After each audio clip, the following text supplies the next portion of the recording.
right, welcome back, everybody. We're going to start moving on from circles and start talking about the area of other shapes. And specifically, we're going to talk about composite shapes and what that means.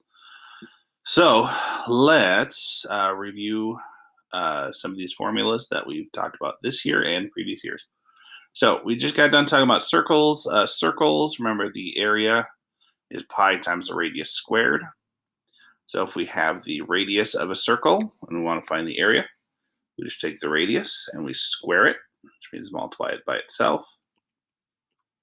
And then we multiply that by pi, which we've been using 3.14 for pi. So if I pull up my calculator,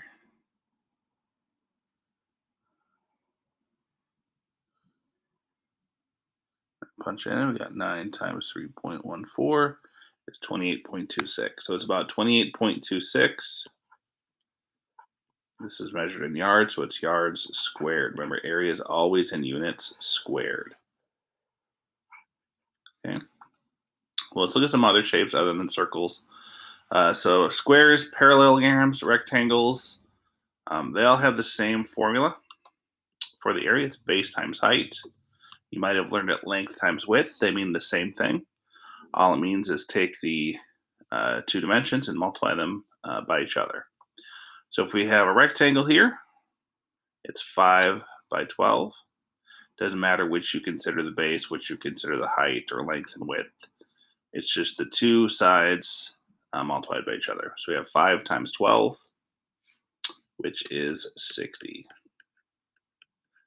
And this is measured in centimeters, so its area would be centimeters squared.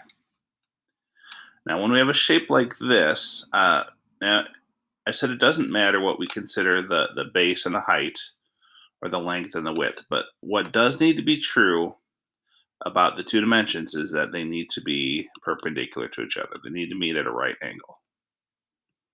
Okay, which in a rectangle, all the sides do, so it's fine. But if we have a parallelogram like this, we wouldn't do 10 times 5. We're not multiplying the two side lengths together if they don't meet at right angles. Okay, we need to know if 10 is the base, we need to know the height of the figure, which is perpendicular or at a right angle to the base. So you'll be given a measurement here that tells you what the actual height is. Okay, so don't use 10 and 5 if they're not at a right angle. We'd use 10 times 4. So this would be 40 square feet. Okay. All right, triangles. A triangle is, the formula for the area of a triangle is very similar to the area of a rectangle, and you might notice why.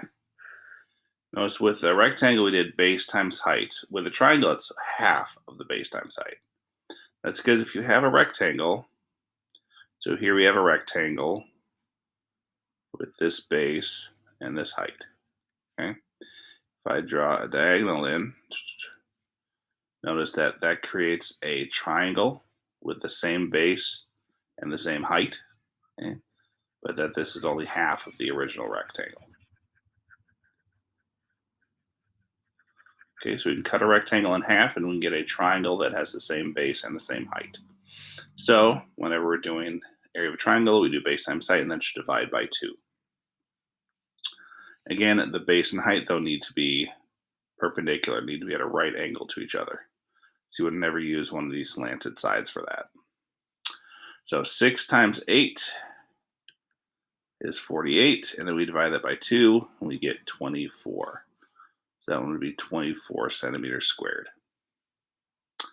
For this one, we got the right angle here. That's good. So we have 9 times 10, which is 90. Divide that by 2, you get 45 inches squared. Okay, so base times height divided by 2 for a triangle. The one that you may have the least experience with is the area of a trapezoid. Now, the area of a trapezoid has this super fun looking formula. This is what the formula is, but in general, this one's hard to remember.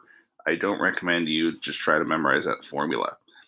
The idea with a trapezoid is just like with rectangles and parallelograms and other four-sided shapes, we're going to do the base times the height. But the problem is with a trapezoid, we have two different bases. Okay? We have a big base and we have a little base. Okay, so what we're going to end up doing is we're going to average the bases together. Okay? If you remember how to find the average of a number, you do it by adding the numbers together and then dividing by how many numbers there are. So if I want to find the average of 20 and 11, I would add them together. Give me 31. Divide that by 2, gives me 15.5. So the average base is 15.5. It's the average of these two numbers. Okay. Then once you have the average, then you would multiply that by the height. Multiply that by 10, you get 155 meters squared. Okay. So if we look at this formula, okay, base 1 plus base 2 times 1/2, or base 1 plus base 2 divided by 2, that's the part where we're averaging out the bases. Okay, add them together, divide by 2. And then you would multiply that by the height once we're done. Yeah.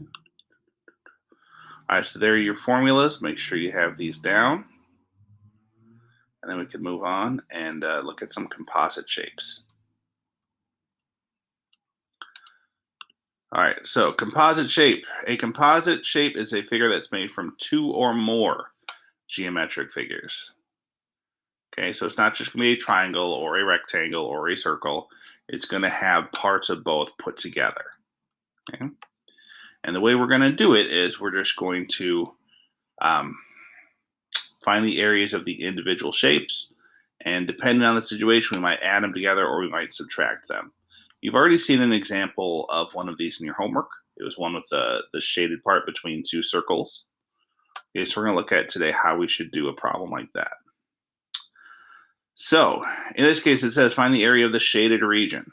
Well, the shaded region is not a specific shape that I have a formula for. But if we look at this picture, we should notice that we have a big triangle, or sorry, a big rectangle and a smaller rectangle. Okay? And so the shaded area is just what you'd have if you took the whole big rectangle and cut out the smaller rectangle. So that's what we're going to do. We're going to take the area of the whole thing, and we're going to subtract out the part that's not shaded. Okay, so the area of the big rectangle is 7.3 times 5.8. Just multiplying those dimensions. Do that on my calculator. 7.3 times 5.8 is 42.34.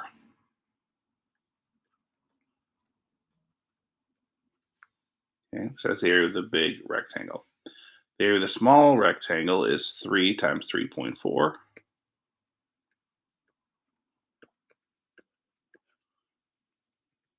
Which is 10.2. Okay, so this whole thing is 42.34. This part is 10.2. That's not shaded, so we just subtract what's not shaded from the whole big picture. So 42.34 minus 10.2 gives me 32.14. And this is area, so this is in meters squared. Okay, so the area of the shaded piece is 32.14 meters squared. Okay. So whenever you're finding the area of a shaded region like this, you just find the area of the whole picture and then subtract out whatever is not shaded. Okay, so here's a little more complicated picture, but it's the same idea. So let's find the area of the shaded region. So hopefully we see we have one big, it's not quite square, it's a big rectangle. Okay, and then we have a square and two smaller rectangles cut out. Okay. Now, how do I know this is not a square? Well, If I look at the dimensions, this is 13 across. If I look at what the side is, it tells me this is 8.5 and this is 3.5. Okay. If I add those together, I get that this whole side is 12. Okay. So I want to find the area of the big rectangle first. That's 13 times 12, which is 156. Okay. So take 156, I'm going to subtract the parts that are not shaded. So let's do this easy one first. So that's 9. That's 3 by 3 square. 3 times 3 is 9. So let's subtract 9. I get 147. Okay. So I got that. I'm down to 147. Okay. Now I have this rectangle. That's 3 by 3.5. Okay.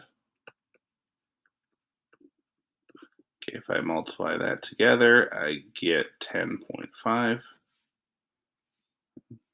And then I notice that this is the same dimension. This is the same size. This is also 3 by 3.5. So I'm just going to double that. Give me 21. Okay, so those two triangles together will give me another 21. Sorry, rectangles together will give me another 21. Take that away from the 147, I get 126. Okay, so the shaded region is 126 meters squared. Again, I got that just by finding the area of the whole rectangle and just subtracting out the parts that were not shaded. All right, so this is a different looking figure. There's nothing shaded here. It says find the area of the composite shape. So instead of subtracting here I'm going to be adding. So if you look at this shape, this is a pentagon. We don't have the formula for an area of a pentagon. But if you kind of look at it more closely, you should see we have a square and we have a triangle. Okay, I know how to find the area of a square. I know how to find the area of a triangle. Okay? So if I want to find the area of this whole thing, I would just add those two areas together. Okay, so let's do the square first. It's 11.1 by 11.1. So we're going to multiply 11.1 by itself, or in other words, square 11.1.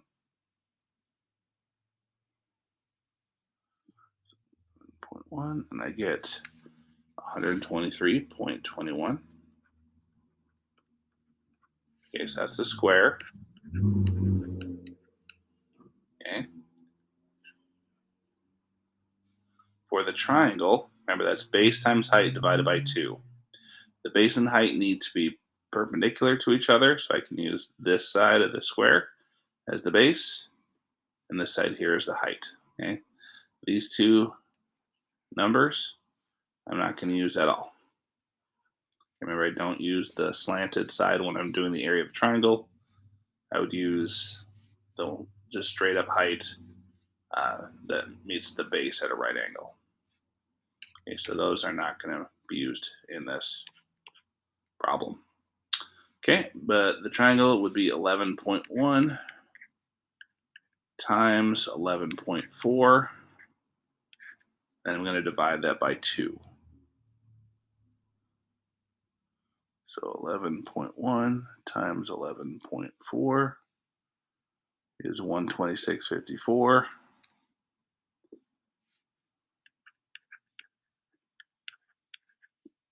And divide that by 2 equals 63.27. Okay, so this triangle has an area of 63.27.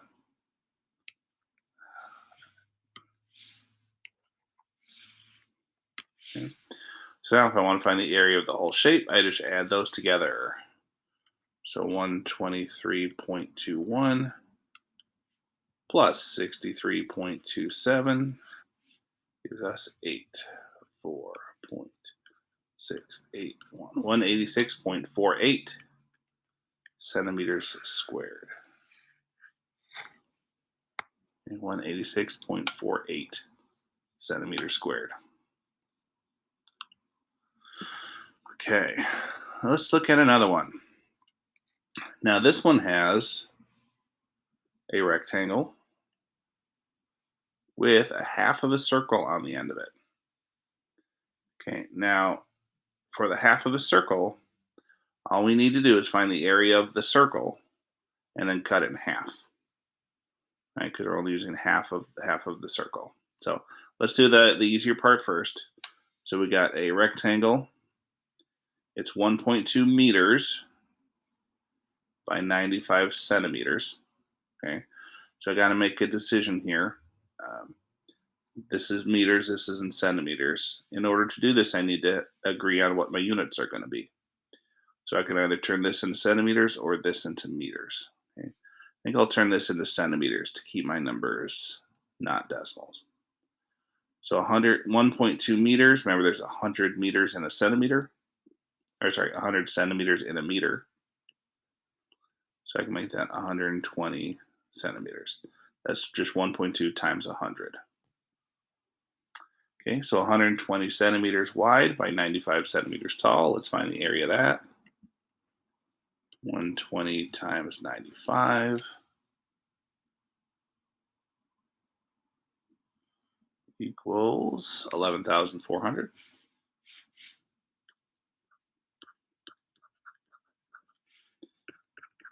Okay, so that's the area of that. For the area of the half circle, well, remember to find the area of a circle, I need the radius. Okay, so this side of the rectangle is 95 centimeters, and that goes all the way across the circle, so that's a diameter. I just want to divide that by 2 to get the radius, which would be 47.5. Okay, now to find the area of the circle, I do 47.5 times itself, which will give me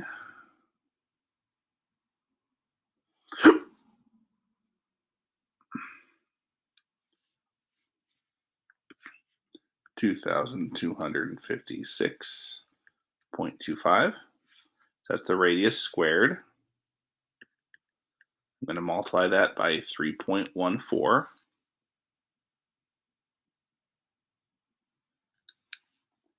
And that gives me 7,084.625. Okay, so that would be the area of this circle. But again, I only have half the circle. So I'm going to take that number, I'm going to divide by 2. Dividing that by 2, I get 3,542.3125. Okay, so that is the area of the circle, the half circle. Okay. All right, to find the area of the whole shape, I just got to add those together.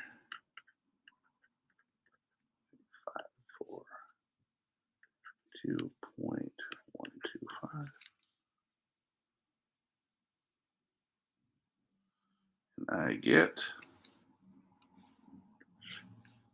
14,942.3125.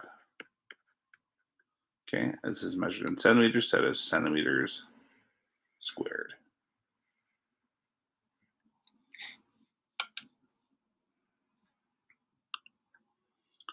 Okay. So this one has 3 shapes. Look, we have a rectangle here. We've got a triangle here.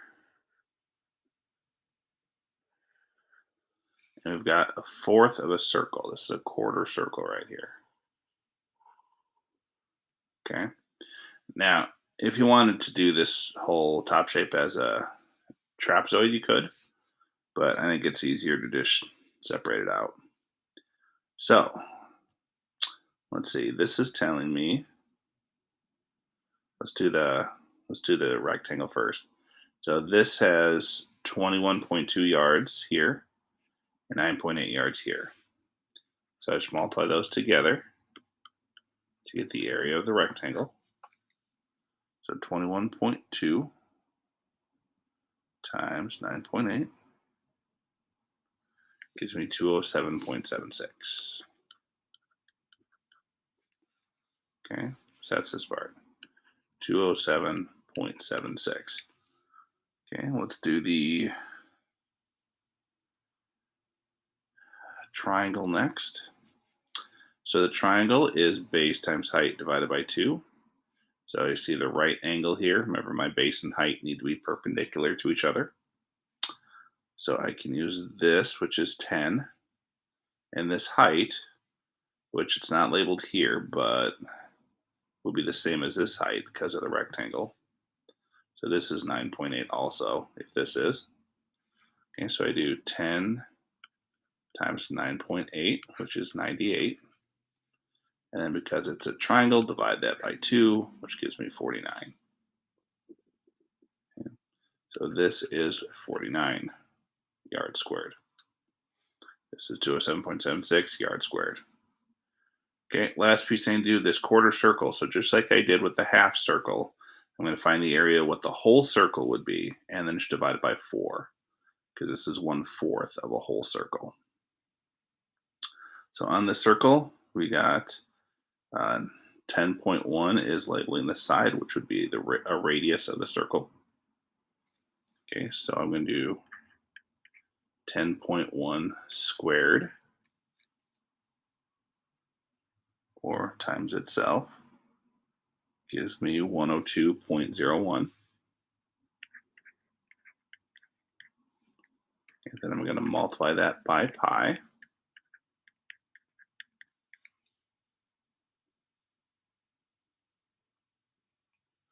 That gives me 317.2511.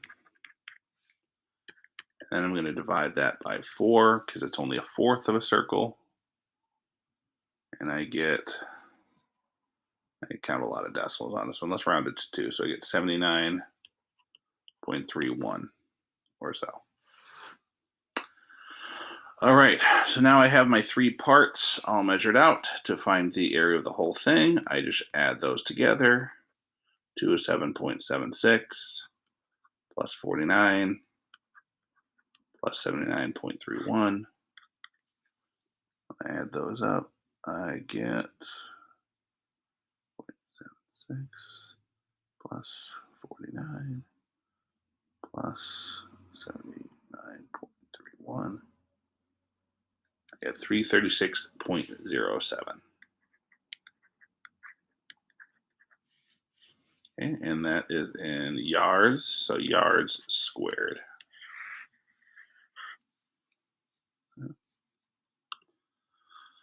All right, so to summarize, you're going to find the area of each individual shape. Okay, do you need all of it? So if it's like a half circle, you would just divide it by 2. If it's a quarter circle, you divide it by 4. Okay. If it's shaped where things are put together, you just add them all up. If it's a shaded region type question, you would just subtract. So take what the whole area of the whole thing, subtract what's not shaded. Okay, and don't forget to label. Okay, using the same units as your dimensions, only they're going to be in units squared since this is an area. All right, good luck. Don't forget to ask questions if you have them.